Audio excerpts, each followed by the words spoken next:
저성장 시대가 오면 일본처럼 부동산 자체를 투자처로 보지 않는 시대가 올 수도 있을까요? 일본은 집을 자동차처럼 감가상각되는 물건으로 본다고 해서요. 라는 의견이 있고요. 그 다음에 일본 중심가 도쿄라든지 뭐 일본 부동산 관련된 책도 나왔던 것 같은데 제가 한번 읽어보긴 했습니다만은 일본 롯본기 이런 데는 엄청 올랐다는데요. 뭐 요즘에는 올랐다는데 30년 동안은 횡보했고요. 뭐 이렇게 막 말이 많습니다. 일본 부동산에 대해서는. 롯본기가 만들어진 지가 20년이 넘었는데 무슨 이야기예요? 그래서 좀 어떻게 보시는지 우리나라 부동산과 일본 부동산 어떻게 좀 생각을 하시는지. 우리 진도 오늘 못 나가겠는데? 이제 일단 기본적으로 하나 알아야 될 건 있어. 알아야 될 건데 요런 이야기를 하면 나보고 친일파라 그럴 수도 있는데 우리 할아버지 일본 가서 개고생하고 오셨거든. 네, 친일파는 아니고. 자, 뭔가 이제 상대방에 대해서 좀 알고자 하면 그 사람에 대한 선입견을 빼야 돼. 일본은 무조건 나쁜 애들이니까 무조건 안 되는 게 좋고 안 좋은 면만 보려고 하는데 안 좋은 면만 보려고 하잖아요. 그런 경향이 강해요. 특히 우리나라 분들은 그런 당연히 이해는 되죠. 이해되는데 이제 그 사람들에서 이해를 하려면 그 사람들 이제 그 선입견을 빼고 한번 보자는 거죠. 예. 그 일본이 망하게 된 거는 프라자 합의 이후에 뭐 이렇게 막 대출 받아갖고 집 사고 해가지고 그 버블이 터져가지고 끝난 거잖아요. 이제 그 이후에 이제 침체가 오잖아요. 네.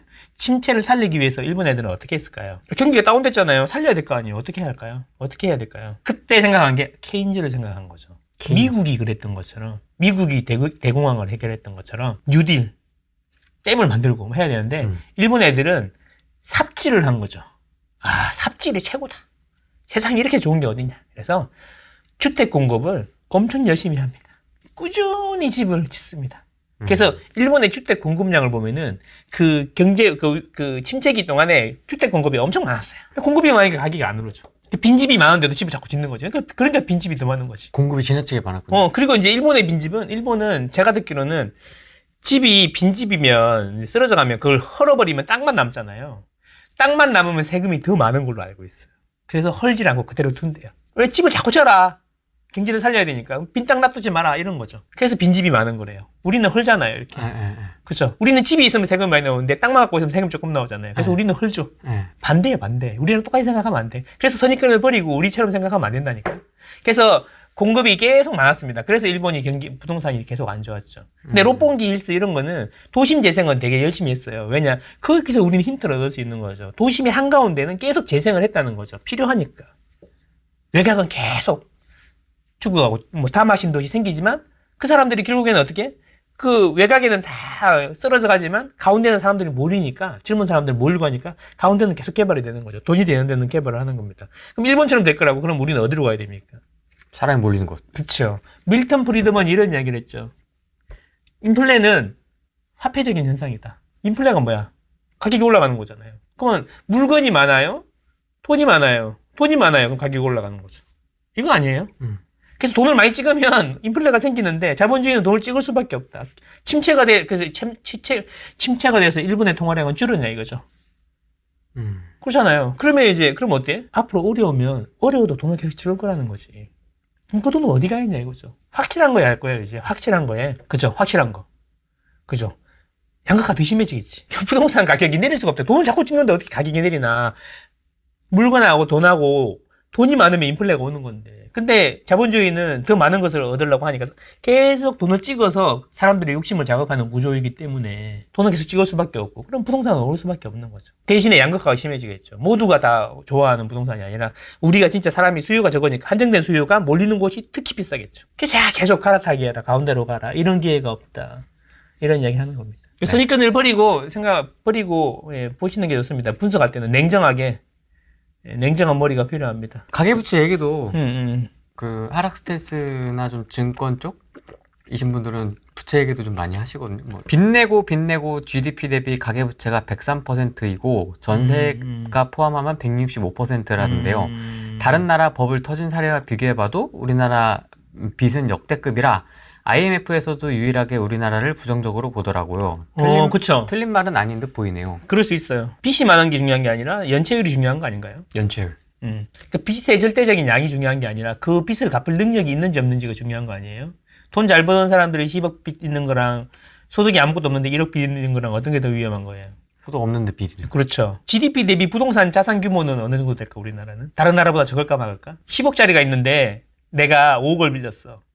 빚이 많지, 5억이면. 오, 빚이 되게 많네. 나는 1억밖에 없는데. 너 뭐 있는데 1억 2천짜리 집 하나요. 그런 것 같아. 전자, 우리나라는. 물론 부채가 점점 커지는 거는 저도 알고 있고, 부채가 커지면서 부동산 시장의 변동성이 더 커질 겁니다. 그래서 아래 위가 되게 심해질 겁니다, 갈수록.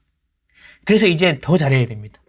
더 흐름에 대해서 공부를 열심히 해야 되고. 입주 물량이나 수급 이런 것도 중요하지만, 금리나 경제에 대해서도 더 잘 알아야지 부동산을 잘 할 수 있을 겁니다. 그래서 옛날보다는 새로운 신세대가 태어날 겁니다, 부동산 시장에도. 아니, 옛날 부동산 책, 왜 10년 전 부동산 책 저도 이제 가끔 도서관 가서 옛날 책 이렇게 한번 왜? 쫙 펼쳐갖고 한번 보거든요. 굉장히 심플했어요. 굉장히 심플했거든요. 뭐 이런. 그전에는 더 심플했어요. 네. 복잡하지 않았는데, 제가 딱 이제 16년도부터 이제 뭐 이렇게 하는 건 보니까, 되게 복잡했어요. 막 고려할 게 너무 많아졌고, 변수도 너무 많고, 봐야 될 데이터도 왜 이렇게 많아. 진짜 힘든 것 같아요. 쉽지 않은 것 같아요. 이게 폭발적으로 성장하는 시대는 모든 게 부족하니까 모든 게 가격이 다 오르잖아요. 그래서 아무거나 사면 되는 거지. 근데 이제 모든 게 풍부한 세상이 됐잖아. 그래서 이제 오르는 것만 오르고 그 격차가 심해지니까 그래서 또 이제 디테일함이 필요한 거죠. 왜냐하면 남들보다 잘 돼야 되니까 남들보다 더 좋은 걸 골라야 되잖아요. 이제 되게 많아지니까 어떤 놈이 이렇게 두 개밖에 없는데 막 사람이 10명이야 피 터지는 거죠. 뭐든 이게 두 개 중에 하나만 무조건 가지면 되는 거 그런 시대가 있었고 모든 게 풍부해. 사람은 10명인데 이제 물건이 12개야. 그러면 두 개는 아예 선택을 못 받겠지만 제일 좋은 거 한두 개는 피가 터지겠죠. 박이 터지겠죠. 그렇지 않습니까? 그런 느낌이죠. 그게 좋은 데 가라니까요. 하락하게 하라니까. 상급지로 가라니까. 안 팔려요. 안 팔려요. 아니 왜 안 팔려? 싸게 놓으면 팔리지. 싸게 놓으면 팔리지. 가고 싶은데 안 팔려요. 한 가지, 다만 한 가지. 기역전세 이거 전세 보증금 반환 대출 때문에 급매물이 줄 거다. 그래서 좀 안타깝다. 그래서 급하게 팔지 말고 마음의 여유를 가지고 팔아야 된다. 내 것도 좀 비싸게 팔아야 될 거 아니야. 대신에 급매물 안 팔고 그렇습니다. 근데 이 전세 보증금 반환 대출 때문에 이제 매물 수가 이제 전세 매물은 좀 늘어나고 매매 매물 수가 줄어들 건데 그리고 이제 호가는 좀 올라가겠지. 호가를 이 수요가 받아줄 수 있냐 이런 이야기인 거예요. 근데 수요가 받아줄 수 있을까 고민이 되네요. 지금은 이제 처음에 무주택자들이 이제 뭐 무주택자들이나 조그만 집을 갖고 있으신 분들이 9억 이하를 많이 샀잖아요. 그래서 9억 이하가 거래량이 터졌단 말이에요. 네. 이제 그러면 그 다음부터는 9억 이상이 이제 오르거든요. 이제 그래서 이제 지금 오르는 지역을 보면 처음에 노원구 많이 올랐잖아. 네. 그렇죠. 근데 지금은 노원구가 좀 아까 색깔 보니까 좀 약간 주춤? 어두워졌죠. 그러면 2, 3개월 지난 거예요, 이게 벌써. 그러면 그리고 이제 강남이 반짝반짝하고 비싼 데가 또 오르잖아요. 그러니까 이 9억짜리가 밀어 올리는 거죠. 9억짜리 집을 샀어요, 후랭이님이. 내 집을 샀어. 그러면 나는 9억짜리 집을 파는 거잖아. 그럼 나는 이걸 갖고 또 뭘 하겠어요? 8억짜리 사겠어요? 돈 2억 보태갖고 11억에다가 대출받아서 13억, 14억짜리 가겠죠. 그럼 그 사람이 또 누군가 팔았을 거 아니야. 이걸 생각해야 돼. 부동산은 이래. 그러면 그 사람은 또 팔고 가만히 있겠어? 줄여갔겠어? 또 더 비싼 걸 샀을 거 아니야. 그래서 이게 물결처럼 이렇게 서서 이제 위쪽으로 올라가는 거지, 지금은. 9억짜리에다 군부를 집어놓으면은, 그다음부터는 위로 올라간다니까. 그래서 지금은 보면은 이제 그 9억 이하가 많이 있는 곳보다는 더 이상인, 뭐 또 많은 데가 좀 더 오르잖아요. 수시가 이렇게 쭉 계속 위로 올라가고 있는 거죠. 갈아타게 하고 있는 거죠. 대출을 100% 안 해주기 때문에 기존에 자기가 깔고 있던 집에다가 레버리지를 보태가지고 움직이는 사람들이 줄은 거죠, 지금. 무주택자 급하지 않으면 관망하다가 내년 하반기 정도 매수 괜찮을까요? 아니, 그러지 마시고. 네. 본인이 가고 싶은 데 있잖아요. 타깃을. 그런 거 있잖아. 그동안에는 저기 좋은 건 알겠는데, 언감생심이던 데 있잖아. 그런 데도 있고. 내가 좀 많이 무리가 되겠는데? 그런 것도 가보시고, 계속 가보세요. 가만히 있다가 갑자기 내년 딱 해? 이거는 아무도 그 답을 해줄 수가 없어. 왜 내년, 내가 지금 이렇게 연말까지 행보할 거예요. 이렇게 얘기하지만 100% 확답 줄 수 있는 건 아니잖아요. 사실 그렇지 않습니까? 시장 상황에 따라서 그때그때 대응을 해야 되는 거지, 사실은. 큰 흐름은 줄기나 이런 거 잡고 있지만. 그러니까 많이 돌아다니는 수밖에 없어. 하다못해 매일매일 일주일에 한 번 아니면 2주에 한 번씩 자기가 가고 싶은데 그 가격이 있잖아. 가격이라도 노트에 쓰든가. 그런 거라도 해야 된다니까. 그래야지 시장이 급하게 변할 때 대응을 할 수가 있죠. 그래서 한 번씩 슬슬 다녀보세요. 이게 족저 근막염? 근막염. 예. 예, 그런 거 안 걸려도 돼요. 많이 다녀갖고. 그냥 설설 다녀보세요. 재미로. 설렁설렁. 설렁설렁 다녀보십시오. 시간 많잖아요. 예, 너무 빨리 다니면 요즘에 더워서 땀나. 그러니까 설설 다니세요. 예, 그런 걸 많이 해보셔야 돼요. 그러니까 관심의 끈을 놓지 말아야 돼요. 오늘 우리 톡방에서 잠깐 한 이야기가 있는데, 그 추경호 경제부총리가 전세보증금 반환 대출 이거 뭐 DSR 완화해주겠다 이런 이야기 나오길래 어쩌면 이게 세게 나오면 나의 뷰가 바뀔 수도 있겠다. 그러니까 이게 나오면 매물이 줄어가지고 사람들이 속이 타는 사람들이 더 자꾸 생겨가지고 또 호가도 올라가고 그 오른 호가에 거래가 자꾸 체결돼버리고 하면은 생각보다 빨리 이게 올라갈 수도 있겠다.